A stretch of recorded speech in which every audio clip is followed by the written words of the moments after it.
I stood there, the thin crystal stem of my glass cold against my fingers, the chilled Pinot Noir inside catching the flickering light of 40 scattered candles. My father stood at the head of the massive oak dining table. 40 people were watching him. Family members, old friends, neighbors who had known us for decades. He raised his glass, his eyes shining with actual tears, and loudly thanked my sister, Briony, for the incredible generosity of paying $12,500 for this lavish anniversary feast. The only problem? The receipt for every single silver fork, every floral arrangement, and every single drop of wine in that room was currently sitting in the side pocket of my leather purse. The villa we had rented in the upscale suburbs of Seattle was absolutely breathtaking. It was a massive estate with floor-to-ceiling windows overlooking a meticulously manicured garden that stretched out toward a private lake. It was my parents' 40th wedding anniversary. Evander and Odelia. For over 6 months, my mother had been dropping heavy, suffocating hints about how wonderful it would be to celebrate a milestone like this in style. She talked endlessly about the imported floral arrangements, the live string quartet she had always dreamed of, the 5-course meal crafted by a private chef. She talked about it so much that it became a physical weight in the room whenever I visited them. I am 34 years old. I work as a senior real estate risk analyst for a major corporate firm. I am the daughter who does the complicated math. I am the daughter who fixes the leaking roof, the daughter who pays the unexpected medical bills when things get tight, the daughter who serves as the invisible financial safety net. Briony is 30. Briony is the classic golden child. She calls herself an entrepreneur, which is a very polite, modern way of saying she spends a terrifying amount of money on designer clothes while jumping from one failed, aesthetic startup idea to another. I had agreed to fund the party. I always did. I handed my mother my emergency medical credit card 2 weeks prior because she frantically called me while I was stuck in a board meeting, claiming the exclusive catering company needed a physical card immediately to secure the deposit for the date. I told her to use it, bring it back to me, and I would handle the rest of the payments. I wanted them to have a beautiful night. I wanted, deep down in a pathetic, desperate part of my inner child, for them to look at me just once the exact same way they look at her. The dining room smelled of roasted rosemary, expensive designer perfume, and melting beeswax. The string quartet had just finished playing a soft, sweeping classical piece when my father tapped his silver spoon against his water glass. The chinking sound echoed sharply, bringing the entire room to a respectful hush. I smiled. I lifted my glass, ready to finally celebrate, ready to feel a rare moment of inclusion in my own family. 40 years, Evander began, his voice thick with heavy emotion. He looked across the table at my mother, who was delicately dabbing her eyes with a white linen napkin. 40 years of building a family. We have weathered terrible storms, and we have shared beautiful, sunny days. But you only really know what kind of family you have built when you look at your children. I felt a small, warm flutter of anticipation in my chest. This was it. The acknowledgement. He turned his gaze down the long table. He looked right past me. His eyes landed squarely on Briony, who was sitting 3 seats away from me, wearing a stunning silk wrap dress that I knew for a fact cost more than my first used car. I want to make a very special toast tonight, Evander said, raising his glass higher toward the chandelier. To our youngest, Briony. When times were tough, she stepped up. This entire weekend, this beautiful historic villa, this unbelievable feast, Briony paid for all of it. She wanted to give us the world for our anniversary. To my daughter Briony, the most generous, successful, and devoted child a father could ever possibly ask for. The room immediately erupted in applause. People were clapping, raising their glasses, smiling warmly at her. I heard Aunt Carol from across the table lean over and say, "What a sweet, wonderful girl." I sat completely frozen. The world around me turned into a muted, underwater blur. The sound of clapping faded into a dull ringing in my ears. I looked over at Briony. She was blushing. She was actually blushing, looking down at her lap with a perfectly practiced modest smile before standing up to walk over and hug my father. She didn't correct him. She didn't look my way. She didn't even hesitate. She just absorbed the praise, drinking in the stolen gratitude like it was her absolute birthright. I didn't scream. I didn't throw my expensive wine in her face or flip the table. When you are the invisible child, the family scapegoat, you learn very early on that making a scene only makes you the villain. If I had spoken up right then, my mother would have pulled me into the hallway and hissed that I was ruining their special night, that I was being jealous, toxic, and petty. I looked at the heavy crystal glass in my hand. I placed it down on the white tablecloth. I set it down so carefully, so deliberately, that the base barely made a sound against the solid wood underneath. I reached to the back of my chair, picked up my wool coat, and grabbed my car keys from the table. I walked out of the dining room. I walked down the grand, echoing hallway, my heels clicking softly against the cold marble floor. I pushed open the heavy oak front doors and stepped out into the cool, damp Seattle night air. No one followed me. No one called my name. No one rushed out to stop me. Evander didn't even notice my chair was empty until dessert was being served an hour later. They probably thought I was just stepping out for some fresh air or taking a work call. They didn't know that when I walked through those heavy wooden doors, I was closing the bank of Vesper forever. What kind of person takes credit for a $12,500 gift they didn't even buy? The drive back to the city took exactly 45 minutes. I merged onto Interstate 5, the rhythmic, steady thumping of the windshield wipers pushing away the light Seattle drizzle. The glowing highway lights blurred into long, watery yellow streaks across my windshield. I gripped the leather steering wheel until my knuckles turned completely white. I was not crying. I was far past the point of tears. There is a very specific kind of bone-deep coldness that settles into your chest when you finally accept a brutal truth you have been fighting your entire life. It wasn't just the party. The party was just the grand finale of a very long, very painful show. My mind was racing, connecting decades of subtle disrespect and blatant financial abuse. As the dark miles disappeared under my tires, my memory dragged me back violently to a rainy Tuesday afternoon 8 years ago. I was 26 years old. I had just given birth to my daughter, Lyra, a few months prior. I was utterly exhausted, a single mother working 50 hard hours a week, surviving on cheap black coffee and sheer, stubborn willpower. My parents' old sedan had broken down permanently, and they were complaining constantly, making me feel incredibly guilty about how hard it was for them to get to the grocery store or go to their medical appointments. So, I saved up. I pinched pennies, I skipped my own lunches, I wore old shoes, and I bought them a reliable used Honda Accord. It wasn't brand new, but it was safe, clean, and entirely paid for in cash. I drove it to their house, parked it proudly in their driveway, and went inside to use the bathroom before handing them the keys. I was so excited to see their faces. I thought this would finally prove my worth. When I came back outside, Briony was standing in the driveway. She was 22 at the time. She had found the keys sitting on the kitchen counter, tied a massive red ribbon she found in the garage to the steering wheel, and was actively taking selfies in front of the car. Before I could even process what was happening or speak a single word, Evander and Odelia walked out the front door. Briony threw her arms in the air, flashing a bright, camera-ready smile, and yelled, "Surprise!" Bought it with my very first big commission check. There was no commission check. She was working part-time at a local clothing boutique and spending her entire meager paycheck on shoes and iced lattes. But my parents gasped. My mother actually cried tears of joy.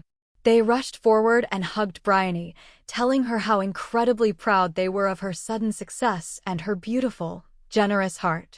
I stood on the wooden porch, completely stunned into silence. I slowly walked down the steps and looked directly at my mother. "Mom," I said quietly, my voice trembling. "I bought that car. The title is in my name. I just drove it here from the dealership." Odelia looked at me, her soft expression hardening instantly into an annoyed glare.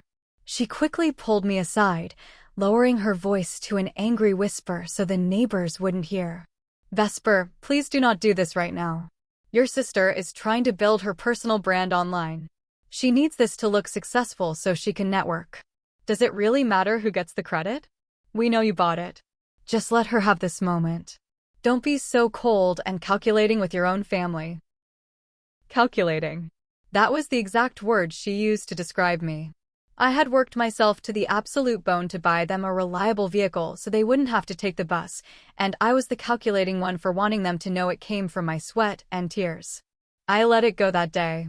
I swallowed the bitter, burning taste in my throat and handed over the spare keys. I told myself that as long as my parents were safe on the road, the credit didn't really matter. But it did matter. It mattered deeply because it taught Briony a very dangerous lesson. It taught her that my achievements, my hard work, and my money were simply her raw materials to build her fake life. It taught my parents that my sacrifices were fully expected and owed to them, while Briony's absolute illusions were to be celebrated and worshipped. I pulled into my quiet driveway. The house was completely dark except for the warm yellow glow of the porch light. I walked inside, paid my teenage babysitter, locked the heavy front door behind her, and slowly walked upstairs. I pushed open the door to Lyra's room. The star-shaped nightlight cast a soft, soothing blue glow over her little face. She was 8 years old now, sleeping soundly, one small arm thrown over her worn-out stuffed bear. I stood in the quiet doorway and just watched her chest rhythmically rise and fall. A sudden wave of intense, suffocating guilt washed over my entire body. It hit me so hard, I had to lean against the doorframe. I looked at my beautiful daughter and realized something absolutely horrible. Every single dollar I had spent trying to buy my parents' elusive love was a dollar I had essentially stolen from Lyra's future. Every single time I bailed Briony out of a massive credit card debt, every time I paid for a luxury family vacation just to keep the peace and stop my mother's crying, I was draining the vital resources that rightfully belonged to my child. I had a massive savior complex. I was desperately trying to fix a broken family that didn't actually want to be fixed, they only wanted to be funded. I gently pulled the door closed. I walked down the hall to my home office. I didn't turn on the harsh overhead light, just the small, warm brass desk lamp. I sat down in my leather office chair. The deep sadness was completely gone now. The crushing guilt was rapidly fading. What replaced it was a sharp, clinical, dangerous focus. They wanted to play a high-stakes game with my money. Fine. Let's see the actual score. Did they honestly think the senior risk analyst wouldn't eventually check the receipts? It was 3 a.m. The house was dead silent, the only sound the faint hum of the refrigerator downstairs. I had a large mug of bitter black coffee cooling next to my laptop. The bright screen glared intensely in the dim room, illuminating my face. I opened a blank Excel spreadsheet. I created a new, clean document. I named the file, The Truth. I logged into my secure banking portals. I pulled up every single statement, every transfer history, every cleared check going back 10 full years. I am a senior risk analyst. Complex numbers are my first language. I know exactly how to track money, how to find hidden, bleeding assets, and how to build a comprehensive financial profile.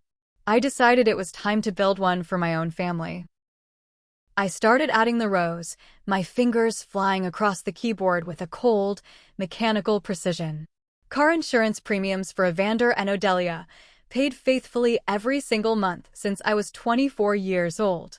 The massive emergency roof repair they needed 3 years ago because water was leaking into the living room. Briony's luxury apartment rent when she was between opportunities for 8 long months and refused to get a regular job. Their high medical deductibles. Multiple vacation cabin rentals. Expensive flights to visit out-of-state relatives. Row by row, year by year, the spreadsheet grew. I didn't include small things like birthday gifts, normal dinner tabs, or holiday presents. I only included the major bailouts, the manufactured emergencies, and the massive living expenses they constantly claimed they couldn't afford on Evander's pension.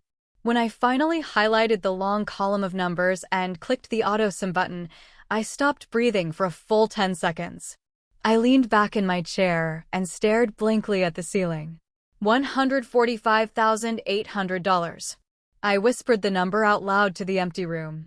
$145,800. That was a substantial down payment on a beautiful house in a great school district. That was Lyra's entire future college tuition, fully funded. That was a massive, irreplaceable chunk of my life energy, my youth, my stress, freely given to people who didn't even notice when I walked out of a room. I felt a wave of nausea hit my stomach. I had been a willing victim of systemic financial abuse. As I sat there processing the magnitude of my own foolishness, my phone vibrated sharply on the wooden desk. It was an automated email alert from my premium credit card company. The subject line read in bold letters, "Your monthly statement is ready to view." I clicked it open, rubbing my tired eyes. I scrolled down past my usual grocery runs and gas station fill-ups to the pending charges section. There it was. The catering company for the anniversary party. $12,500. But as I looked closer at the specific transaction details, my highly trained analytical brain caught something fundamentally wrong. The last 4 digits of the card used for the transaction didn't match my primary everyday card. They matched my emergency medical card. The physical, plastic card I had reluctantly handed to Odelia 2 weeks ago to put down the initial deposit. I frowned, leaning closer to the glowing screen. I opened the PDF of the actual itemized receipt attached to the catering confirmation email. Cardholder name, Briony. Billing address, Briony's downtown apartment address.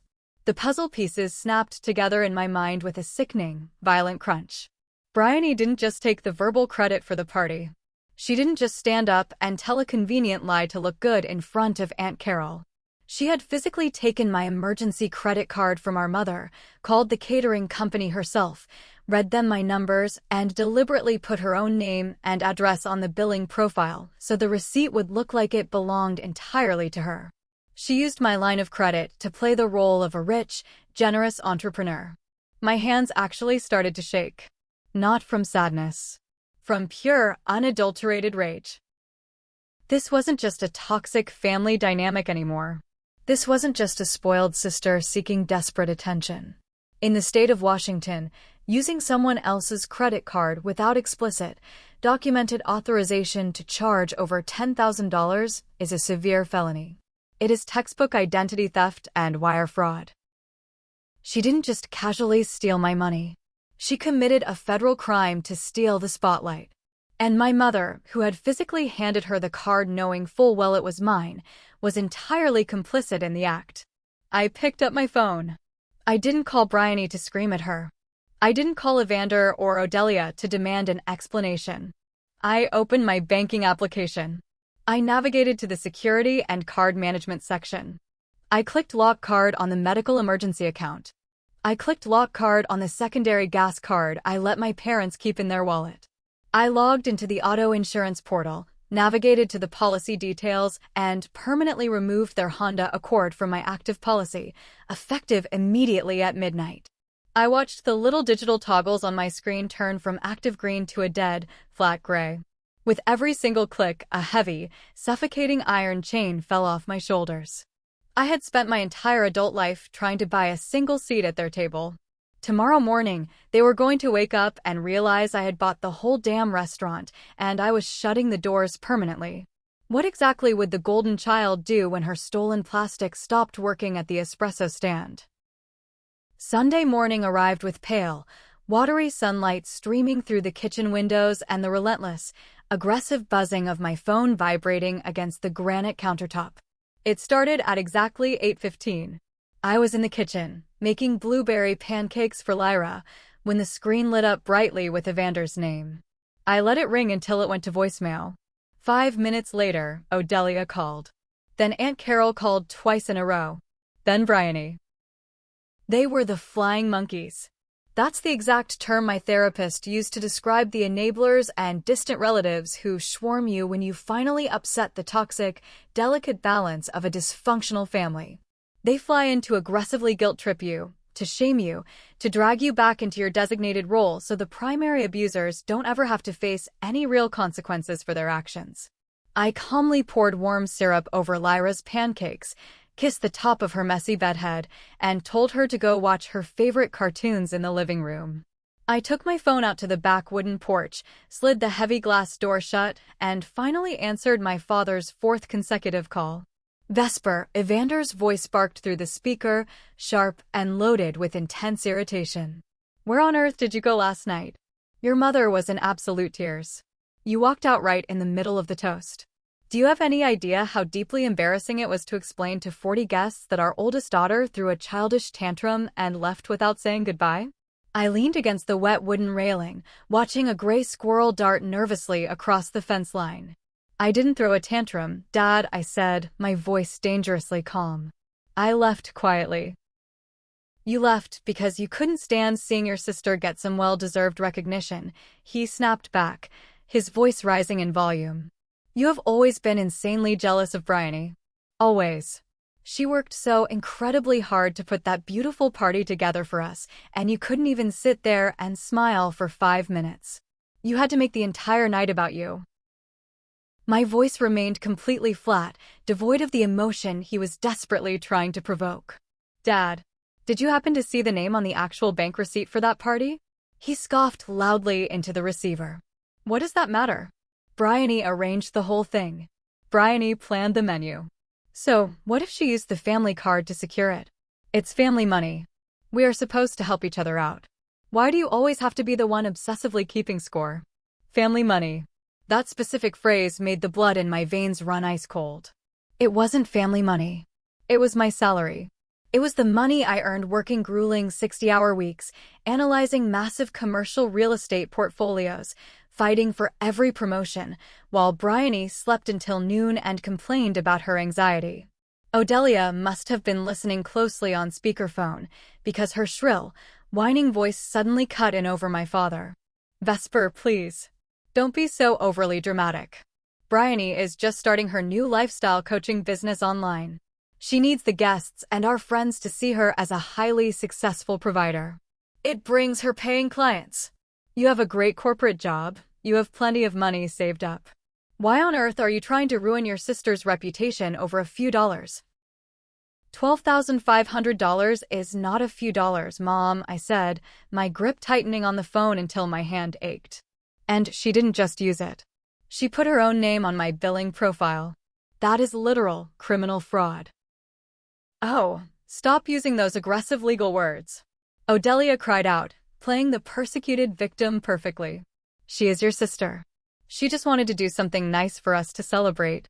You know, your Aunt Carol was completely right about you. You've become so cold, Vesper. Having money has made you a cold, unfeeling person. I closed my eyes, letting the cool morning breeze hit my face. The sheer, blinding audacity of the conversation was staggering. They were fiercely defending a thief because the thief gave them a good show and made them look good to their friends. You're right, I said softly. There was a sudden, confused pause on the line. They weren't used to me agreeing. They were used to me crying, defending myself, and eventually apologizing. I am right? Odelia asked cautiously. Yes. Having money has made me cold. And since I am so incredibly cold, I think it's best you immediately find a warmer source of income. I have permanently canceled the gas cards. I have removed your car from my auto insurance policy. And I am formally disputing the catering charge with the bank's fraud department tomorrow morning at 9. Vesper, you can't be serious. Evander shouted, his irritation instantly morphing into genuine, breathless panic. We need that insurance to drive legally. And Briony, if you dispute that charge, the bank will investigate her. Then she better hope her online lifestyle coaching business takes off very quickly, I said. Do not call me again. I hung up the phone. I went into my settings and blocked Evander's number. I blocked Odelia's number. I blocked Briony, Aunt Carol, and 2 other cousins who had texted me question marks. I stood on the porch, taking a deep, cleansing breath of the damp morning air. The total silence that followed was the most beautiful, peaceful sound I had heard in 10 years. 10 minutes later, I opened my banking app again. I clicked the red button to officially report the $12,500 transaction as unauthorized and fraudulent. The automated system processed it and generated a formal fraud claim number. I took a screenshot of it and saved it to my files. I felt a grim, dark satisfaction settling into my bones. They wanted to treat me like a mindless bank. But banks don't have feelings, and banks don't care about family ties. Banks have ruthless auditors. And the audit of the Voss family had just begun. By Tuesday evening, the fallout of my financial blackout was quietly but violently rippling through the family grapevine. I needed a strategic ally. Someone who actually knew the deep history of the family, someone who wasn't completely blinded by the Evander and Odelia show. I texted Aunt Cressida, my mother's older sister. She was a retired high school history teacher, sharp as a tack, fiercely independent, and the only person in our extended family who had never once asked me for a dime or a favor. We agreed to meet at a small, dimly lit, independent coffee shop near the Seattle Marina. It was raining heavily outside, the kind of relentless downpour that makes the whole city look gray and washed out. Cressida was already there sitting in a corner booth, quietly sipping a cup of Earl Grey tea and reading a paperback novel. I sat down across from her, ordered a strong black coffee from the barista, and told her absolutely everything. I told her about the humiliating toast at the villa, the $12,500 theft, the gaslighting conversation on the phone where they defended Briony, and my final decision to cut them off entirely from my finances. Cressida listened in complete silence. She didn't look shocked. She didn't gasp. She looked incredibly, profoundly sad. She slowly set her delicate teacup down on the saucer, her eyes tracing the gold rim. I always knew it would eventually come to this, Vesper, she said quietly, her voice tinged with regret. I watched them use you for years. I told your mother to stop demanding so much from you, but Odelia lives in a complete fantasy world where Briony is a flawless princess and you are just the hired staff meant to serve her. I just don't understand why, I said, staring blankly into my dark coffee, feeling that old childhood ache resurface. Why do they hate me so much? What did I do as a child to deserve being treated like nothing more than a convenient ATM? Cressida looked up. Her eyes met mine, and there was a heavy, terrible, dark weight in them. They don't hate you, Vesper. They are deeply guilty. I frowned, confused by the statement. Guilty of what? Exploiting my paycheck? No. Cressida took a deep, shaky breath, looking around to make sure no one was listening. Guilty of stealing your entire life before you even had a fair chance to start it. I promised my sister I would take this horrible secret to my grave. But after what they did to you this weekend, the sheer cruelty of it, you need to know. You need to know exactly who you are dealing with. She leaned forward across the small wooden table, lowering her voice. Do you remember when your grandparents died? You were exactly 18 years old.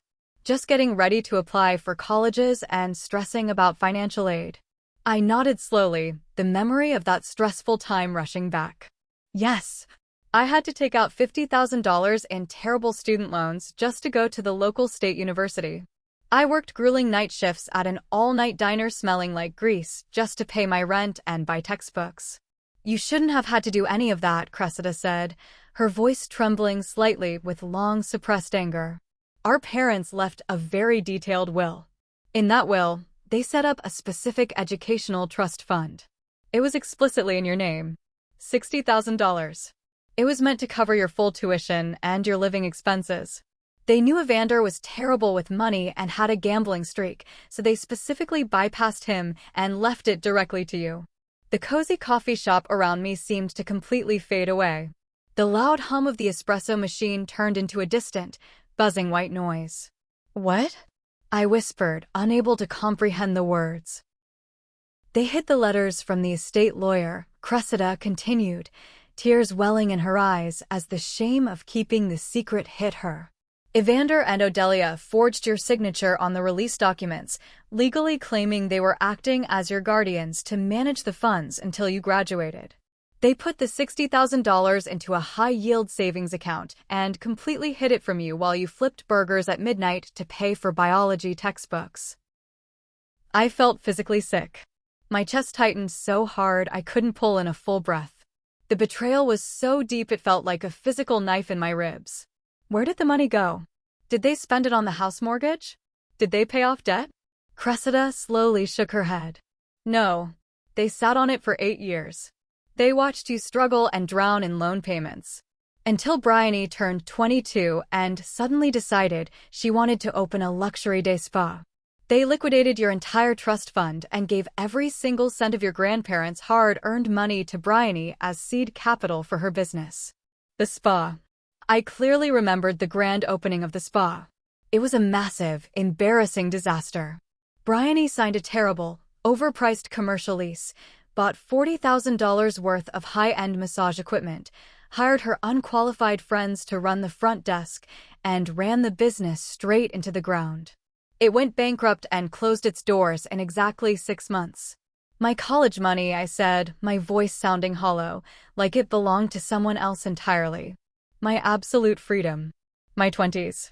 I spent 10 miserable years paying off that student debt. I couldn't buy a house until I was 30 because my debt-to-income ratio was wrecked. And they took it. They took my future to buy massage tables and imported mud masks for Briony.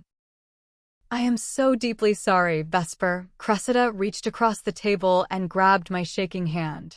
I should have told you years ago. But they threatened to cut me entirely out of the family, and I was a coward. I let them do it to you. I didn't feel angry anymore. Anger is a hot emotion. It burns and it fades. What I felt sitting in that coffee shop was absolute sub-zero ice.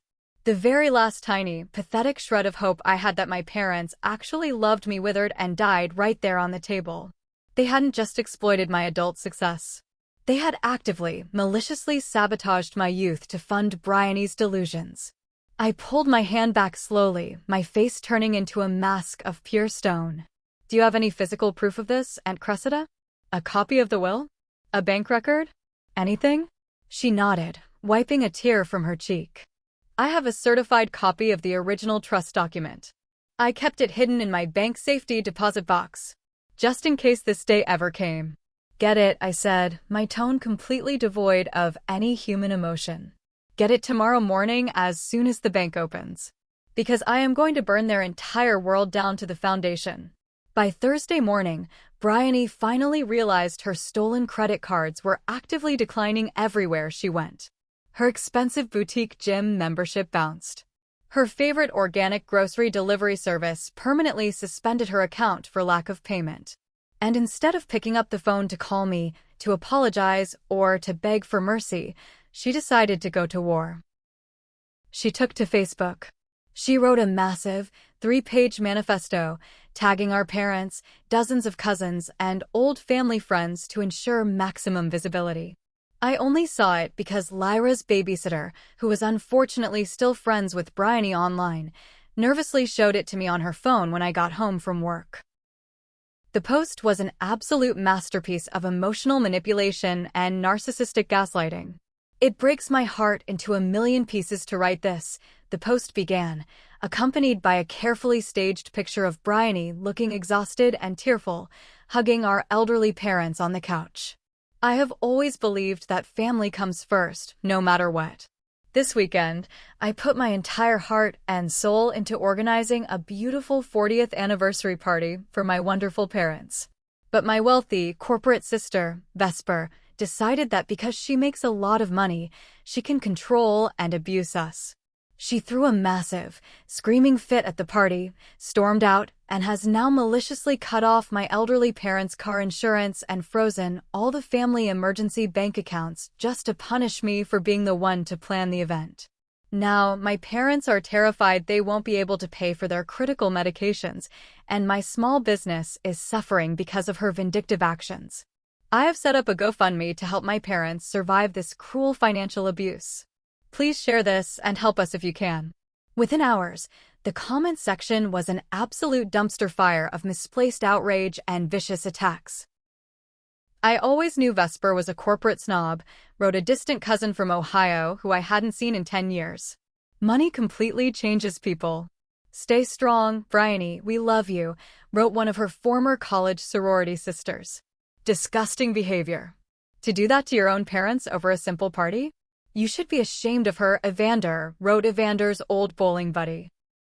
My blocked phone log, which I checked through my carrier's website, showed dozens of intercepted calls. The flying monkeys were out in full force, desperate to shame me into submission, hoping to bully me into opening my wallet again to make the public embarrassment stop. They wanted a reaction. They desperately wanted me to jump into the comment section, defending myself, screaming about the credit card fraud, looking exactly like the unstable, jealous, crazy sister they painted me to be. I sat alone on my living room couch, staring at the glowing GoFundMe page on my laptop. It had raised exactly $450 so far, mostly from gullible, older relatives who didn't know how to verify a story. I didn't type a single word in response. I didn't defend myself. I learned very early in corporate risk management that when your opponent is busy aggressively digging their own grave, you absolutely do not take the shovel out of their hands. You just stand back, watch the dirt fly, and wait for them to hit rock bottom. Every single lie she posted online was just more documented evidence for my lawyers. Her public written admission of organizing and taking responsibility for the party directly contradicted the fraud claim she would very soon have to answer for. Her public solicitation of funds using a fake sob story was mail and wire fraud adjacent, given the highly documented false pretenses. I quietly closed the laptop. I walked into the kitchen to pour a glass of cold water. Lyra came padding out of her bedroom in her pajamas, holding her math homework in one hand and a pencil in the other. "Mom?" she asked, rubbing her tired eyes. "Are you okay? You look scary." I softened my face immediately, dropping the cold mask. I knelt down to her eye level and gently tucked a loose strand of hair behind her ear. "I'm perfectly fine, Lyra. Just thinking about a complicated problem at work. Do you need some help with your fractions?" "Yeah," she smiled, showing a missing front tooth that made my heart melt. As I sat at the kitchen island helping my brilliant daughter figure out common denominators and numerators, my mind was running complex, devastating equations of an entirely different kind. Briony honestly thought she was winning the public relations war on Facebook. She thought the court of public opinion was the only court that actually mattered in the real world. She had absolutely no idea that I already had Aunt Cressida's certified trust documents locked safely in my fireproof safe.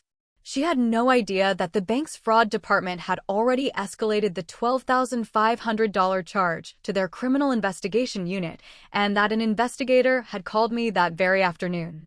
And more importantly, they didn't know that my senior position gave me legal, audited access to the deepest, darkest financial secrets of anyone applying for a commercial or residential loan in the Pacific Northwest. I kissed Lyra goodnight and tucked her into bed. Tomorrow was Friday. Tomorrow, I was going back to the corporate office. And I was going to look very, very closely at the Evander, Odelia, and Briony financial ecosystem. If they were willing to steal my college fund, what else were they hiding in the dark? Thank you for watching this far. Please like the video, subscribe to the channel, and leave a comment with the name of the city you live in. Every comment helps the video reach more viewers. Thank you so much. The corporate offices of the Aldridge Pennington Group are located on the 22nd floor of a sleek glass building in downtown Seattle. It is a place of absolute quiet, thick carpet, and high-stakes mathematics. My desk, officially designated as Workstation 4 in the Senior Risk Assessment Division, overlooks the gray waters of Puget Sound. It is usually a sanctuary for me. I love the predictable nature of numbers. Numbers do not gaslight you. Numbers do not play favorites. They simply tell the absolute truth. It was Tuesday morning, 4 days after the disastrous anniversary dinner. The family group chats were still buzzing with toxic gossip about my sudden departure, and Briony's GoFundMe page had stalled at a pathetic $600.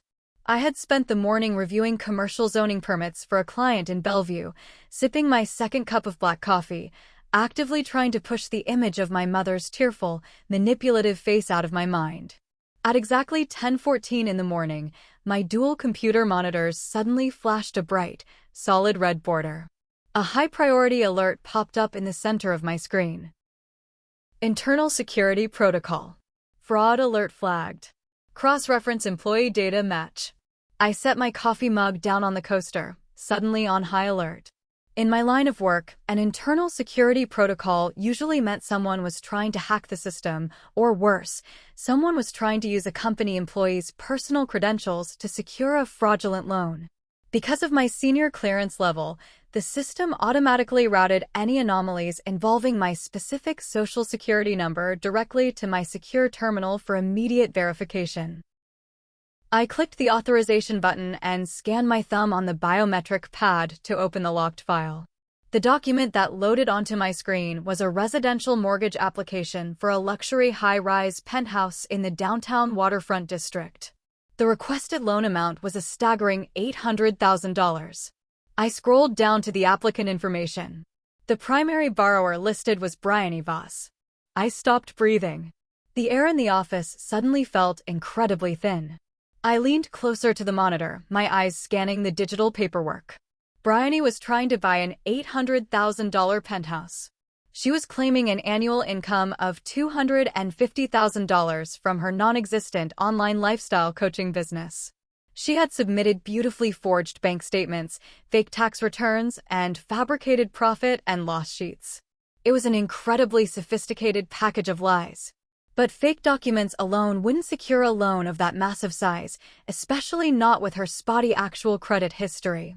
The bank's automated underwriting system had demanded a cosigner with impeccable credit and substantial verified assets. I scrolled down to the secondary applicant section. The cosigner section.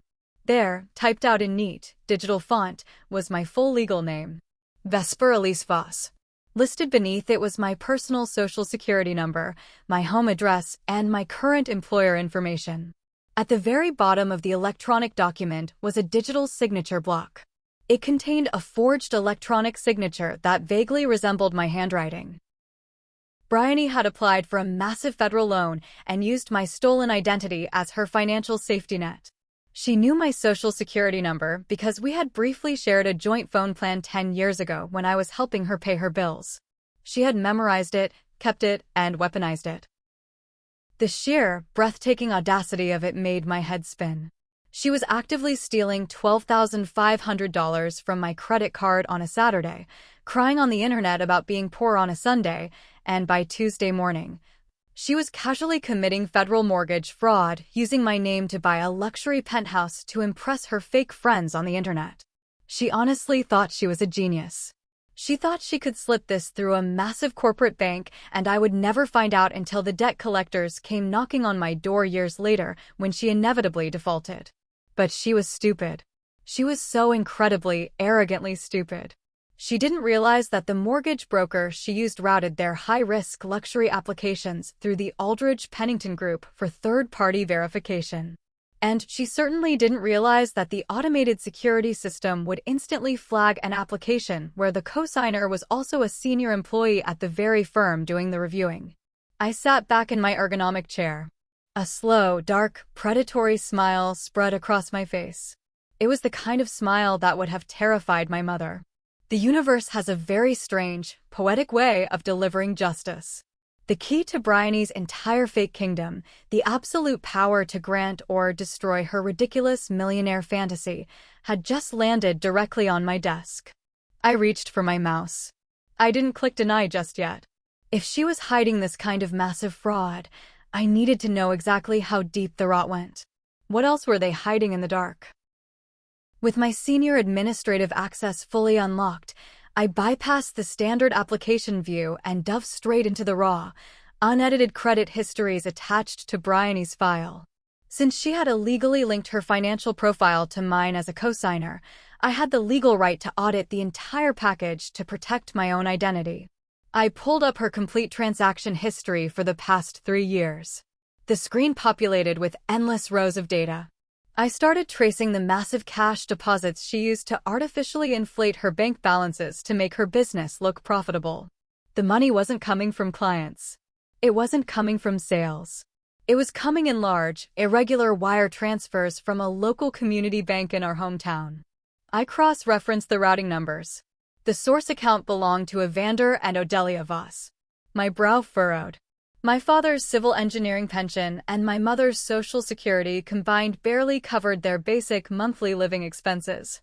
I knew this because I had been the one quietly paying their auto insurance and medical deductibles for a decade. They didn't have large sums of cash sitting around to wire to Briony. I typed my parents' names into the public county property records database, a standard tool we use to verify assets. I pulled up the deed and the lien history for our family home. It was a beautiful, modest 4-bedroom house they had owned free and clear since I was a teenager.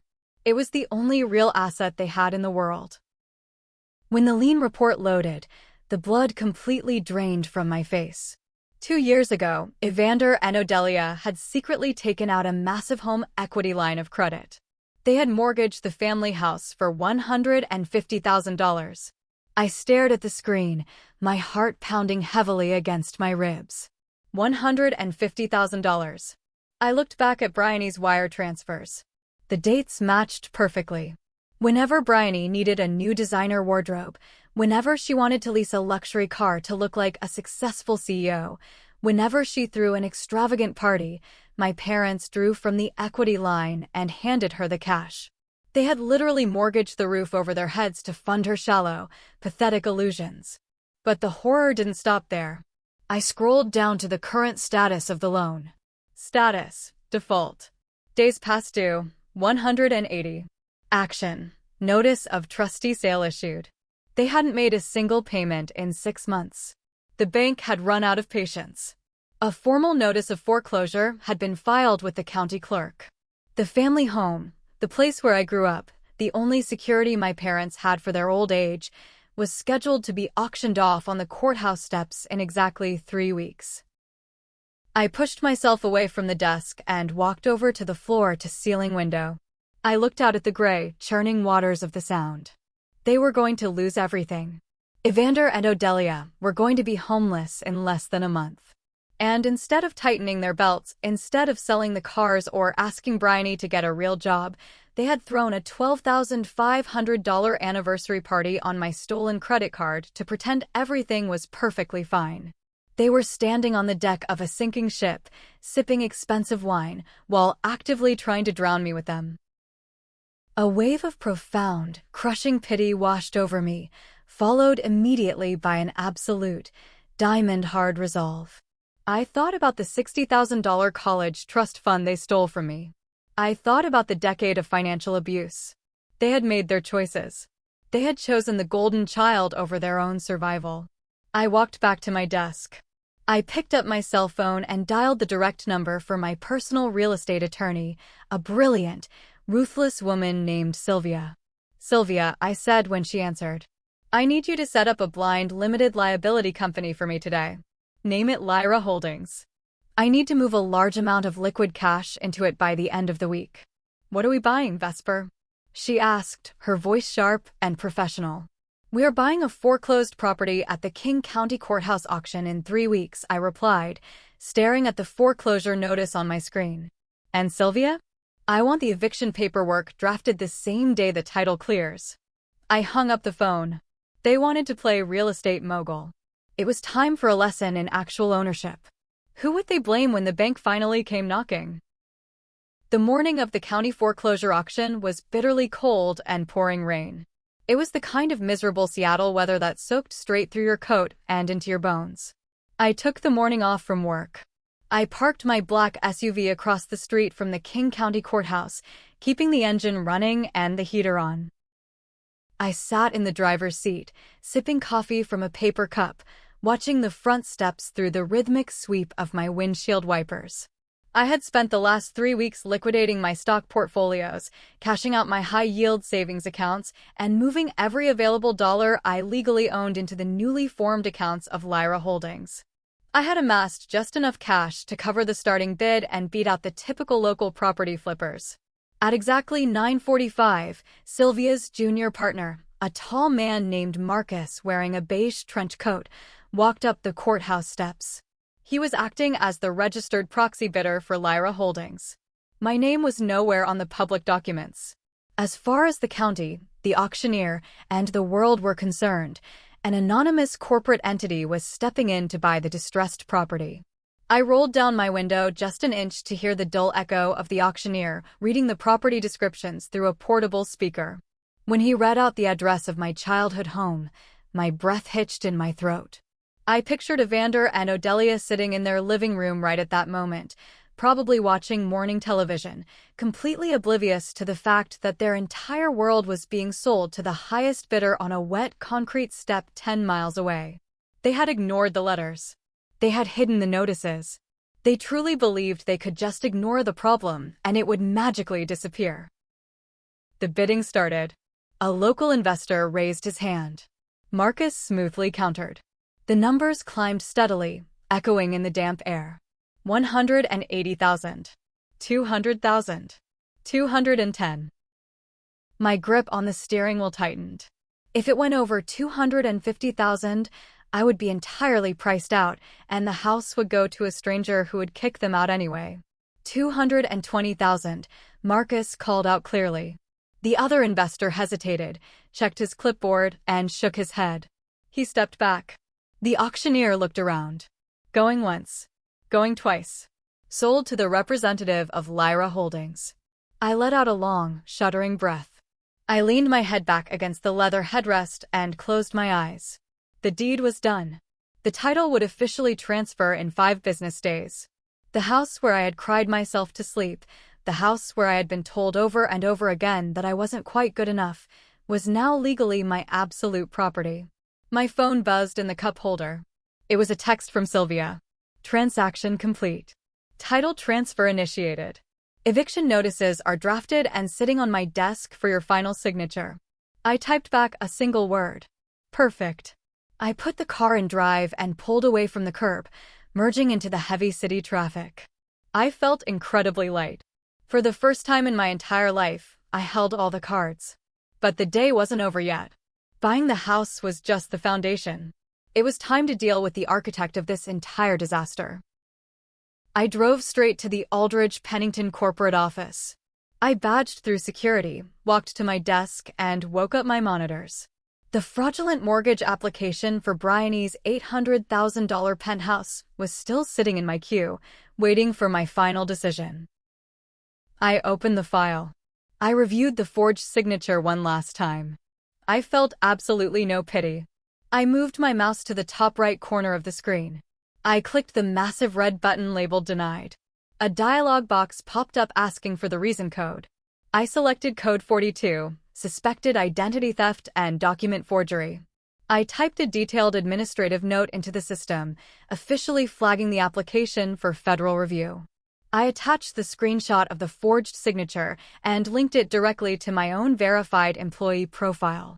I hit submit. The application vanished from my screen, instantly routed to the Internal Fraud Investigation Department, who were legally required to forward it to the federal authorities. The trap was set. The jaws were closing. How long would it take for Briony's fake empire to finally collapse? It took exactly 48 hours for the reality of the situation to crash down on Briony. I wasn't there to see it happen in person, but I heard every single detail from Aunt Cressida, who got the frantic, hysterical phone calls as it was unfolding. It was Thursday afternoon. Briony was in the middle of hosting a live video stream on her social media page for her lifestyle coaching business. She was sitting in her expensive apartment, wearing a silk robe, aggressively unboxing a new designer handbag and talking to her small handful of viewers about manifesting wealth and securing her dream penthouse. According to Cressida, right in the middle of her speech about positive energy, there was a loud, aggressive pounding on her apartment door. Briony looked annoyed, telling her followers to hold on a second. She walked out of frame. The viewers heard the door open, followed immediately by the deep, booming voice of a law enforcement officer. "Briony Voss?" "Yes, who are you?" Briony demanded, her voice dripping with entitled attitude. "We have a warrant for your arrest regarding multiple counts of identity theft, wire fraud, and falsifying federal bank documents. Step out into the hallway and place your hands behind your back." The live stream captured the sound of Briony screaming. A genuine, high-pitched shriek of absolute terror. She yelled that it was a mistake, that she was a wealthy entrepreneur, that they had the wrong person. The camera captured the shadow of 2 officers stepping into the apartment to detain her. The stream abruptly cut off when someone knocked the phone off its tripod. She was taken out of her luxury building in handcuffs, right in front of her neighbors and the building concierge. Within an hour of her arrest, the bank's fraud department officially processed my dispute regarding the $12,500 anniversary party charge. Because it was now linked to a larger federal identity theft investigation, the bank immediately reversed the charge and pulled the funds directly back from the catering company. The catering company, realizing they had just lost $12 grand, immediately called Evander and Odelia, threatening to sue them personally since they were the ones who hosted the event.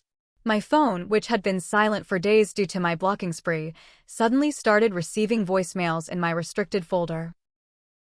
I sat at my kitchen table that evening, drinking a glass of wine, listening to the messages on speakerphone.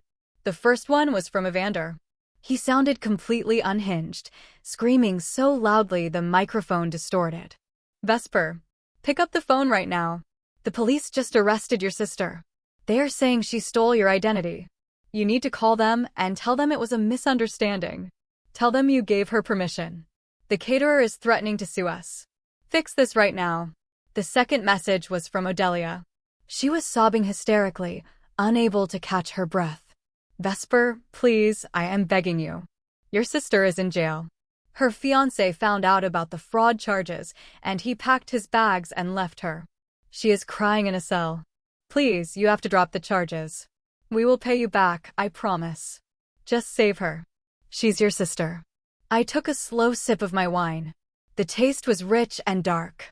They still didn't understand. They still thought I was the obedient workhorse who would throw herself on the sword to save the golden child.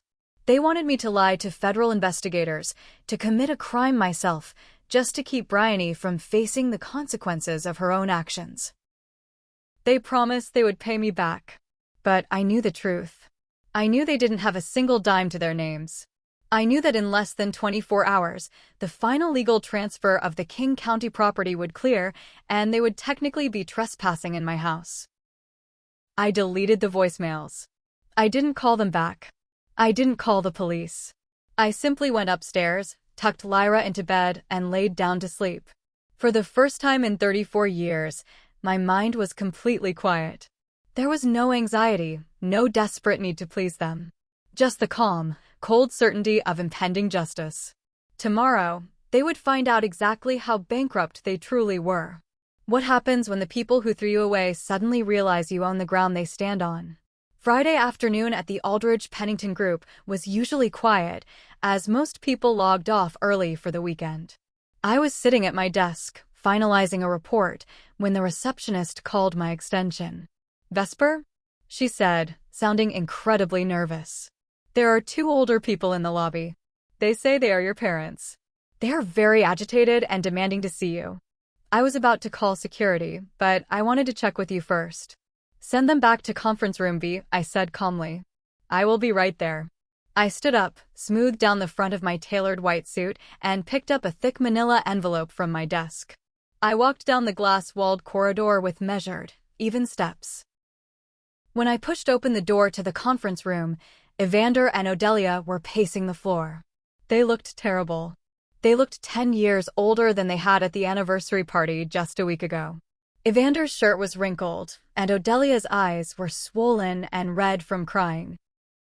The moment they saw me, Odelia rushed forward, reaching out to grab my arms. "Vesper. Oh, thank God. You have to help us. Everything is falling apart." I stepped back neatly, avoiding her touch. "Sit down," I said. My voice echoed coldly off the glass walls. They both stopped, startled by my tone. They slowly sat down in the leather chairs across the large mahogany table. I remained standing, looking down at them. "Vesper, you have to call the police and drop the charges against Briony," Evander pleaded, his voice cracking. "She spent the night in jail. They denied her bail until Monday. You are destroying her life over a simple mistake." "It wasn't a mistake, Dad. It was a felony," I said. "And I can't drop federal fraud charges. The bank is prosecuting her, not me." I simply told the truth. "But you can afford it." Odelia sobbed, slamming her hands on the table. "You have plenty of money. Why are you doing this to your own family?" "Because you stole my life to fund hers," I said, my voice dropping to a dangerous whisper. They froze. "I know about the trust fund, Mom. I know about the $60,000 Grandpa left me for college. I know you forged my signature, hid the money, and gave it to Briony to open that pathetic spa while I worked graveyard shifts and drowned in debt. Aunt Cressida gave me the documents. Odelia's face turned completely chalk white. Evander opened his mouth to speak, but no words came out. The absolute shock of being caught in their darkest, most shameful secret paralyzed them. We were going to pay you back," Evander stammered weakly. "No, you weren't," I cut him off. "You were never going to pay me back. You don't have any money." Which brings me to the second reason we are having this meeting. I placed the heavy manila envelope on the table and slid it across the polished wood toward them. "We need a loan, Vesper," Evander blurted out, desperate to change the subject. "We messed up, okay? But we are in trouble. The bank is foreclosing on the house. We got a final notice today. They auctioned it off. We need you to lend us $20,000 to hire a lawyer to fight the eviction. Please. We will be homeless." I stared at them for a long, silent moment. I watched the sheer desperation in their eyes. The same desperation I had felt when I was 18, begging them for help with tuition, only to be told they had nothing to give. "Open the envelope," I commanded. Evander's hands were shaking as he pulled the metal clasp back and slid the documents out onto the table. He stared at the first page. He blinked, clearly struggling to comprehend the legal jargon.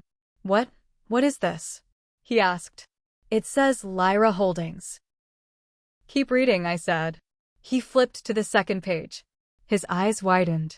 He let out a strange, choked gasp and dropped the paper as if it had burned him. "It's the deed to your house," I explained slowly, making sure they heard every single syllable. "The bank auctioned it off yesterday morning. Lyra Holdings was the highest bidder. I paid for it in cash." Odelia let out a breath of relief, completely misunderstanding the situation. "Oh, Vesper. You bought the house? You saved our home? I knew you wouldn't let us end up on the street. I knew you loved us." I leaned over the table, resting my hands on the cool wood, looking directly into my mother's eyes. "Look at the third piece of paper, Mom." Evander slowly reached out and turned to the final document. Printed in bold, black letters across the top was the title, 30-day notice to vacate. Eviction order. At the bottom of the page was my signature, listed as the primary managing director of Lyra Holdings. Odelia's smile vanished instantly. She looked at the paper, then up at me, her eyes wide with mounting horror. "What is this?" she whispered. "That is an eviction notice," I said, straightening my posture. "The bank doesn't own that house anymore." "I do. And, because you stole $60,000 from me when I was a teenager, I am taking that property as my overdue compensation. You have exactly 30 days to pack your things and vacate my property. If you are not gone by the 1st of the month, I will have the county sheriff physically remove you and your belongings to the curb." Evander stood up, his chair scraping violently against the floor. "You can't do this. We are your parents. This is our home." "It hasn't been your home for 6 months, Dad," I said coldly. "You gambled it away to buy Briony expensive purses. Now, it's my property. Welcome to the real world, where no one pays your bills for you." I turned my back on them and walked toward the door. Odelia collapsed out of her chair, falling to her knees on the carpet, sobbing hysterically and screaming my name. Evander just stood there, his mouth open, staring at the eviction notice like it was a death sentence. I opened the door and looked back over my shoulder one last time. "You have 30 days. Leave the keys on the kitchen counter." I walked out of the conference room, signaling the security guard down the hall to escort them out of the building. The chain was finally broken. 2 months later, the gray skies of Seattle finally cleared, giving way to a crisp, bright morning. I stood on the sidewalk of my old neighborhood, holding a cup of coffee, my other hand resting firmly on Lyra's shoulder. We were watching a massive yellow excavator tear through the roof of my childhood home. The heavy machinery crushed the living room walls with a loud, satisfying crack, sending up plumes of white dust into the fresh air. The kitchen where I had been told I was too calculating, the driveway where Briony had stolen the credit for my car, the living room where they had secretly signed away my trust fund, it was all being reduced to splintered wood and crushed drywall. Evander and Odelia were gone. They had frantically packed whatever they could fit into a rented moving truck on day 29. They were currently living in a cramped, two-bedroom apartment in a rundown suburb an hour outside the city. Evander had been forced to take a part-time job as a hardware store greeter to make rent, and Odelia was reportedly furious about the lack of closet space. Briony's situation was significantly worse. She had taken a plea deal to avoid federal prison. She was currently serving 3 years of strict probation, performing 500 hours of community service, and working 40 hours a week as a waitress at a chain diner to slowly pay back the massive fines and restitution she owed the court. Her wealthy fiancé had disappeared the day she was arrested, blocking her number and moving on. Her grand illusions of being a millionaire lifestyle coach had evaporated the second the stolen plastic was taken away. I watched the excavator tear down the front porch. I wasn't destroying the property out of spite. I am a risk analyst, after all. I had run the numbers. The old house was structurally unsound and required too much maintenance. I had secured the proper permits to rezone the large double lot. I was building a modern, four-unit apartment complex on the land. It would generate a substantial, steady passive income. Every single dollar of profit from those rentals was legally directed into a locked, ironclad educational trust fund for Lyra. I looked down at my daughter. She was watching the demolition with wide, fascinated eyes. "Are you sad they are tearing it down, Mom?" she asked, looking up at me. I smiled, a real, genuine smile, and squeezed her shoulder. "No, Lyra. I'm not sad at all. We are just clearing away the old garbage so we can build something much better for you." A few members of my extended family, mostly the older cousins and Evander's drinking buddies, still sent me nasty messages occasionally. They called me a cold-blooded monster. They said I was a ruthless, heartless corporate machine for throwing my own flesh and blood out into the streets and sending my sister to court. They said family is supposed to forgive everything. But I stopped listening to them a long time ago. Forgiveness requires genuine remorse, and my parents were only sorry they got caught. They were only sorry the ATM machine had grown teeth and bitten back. How can a person be considered ruthless for simply standing up and demanding back exactly what was stolen from them? I took a deep breath of the dusty morning air. The heavy, suffocating weight I had carried in my chest for 34 years was completely gone. I had spent my entire life trying to prove my worth to people who were determined to misunderstand me. I was finally free. I turned away from the demolition site, took Lyra's hand, and walked back toward our car. We had a long, beautiful weekend ahead of us, and for the first time in my life, I didn't owe anyone a single dime. Many people in my extended family still call me a cold-blooded monster for kicking my own parents out of their house and letting my sister face the legal consequences of her fraud. But I simply let them reap exactly what they sowed. So, I have to ask you all a question. Do you think buying the house just to personally hand them the eviction notice was a step too far? Was I too cruel, or was this the exact justice they deserved? Please drop your verdict in the comments below. I read every single one of them, and I truly value your perspective on this. If my story resonated with you, or if you've ever had to cut off toxic family members to save yourself, please hit the like button and subscribe to the channel. There are so many more stories out there just waiting to be told. See you in the next video.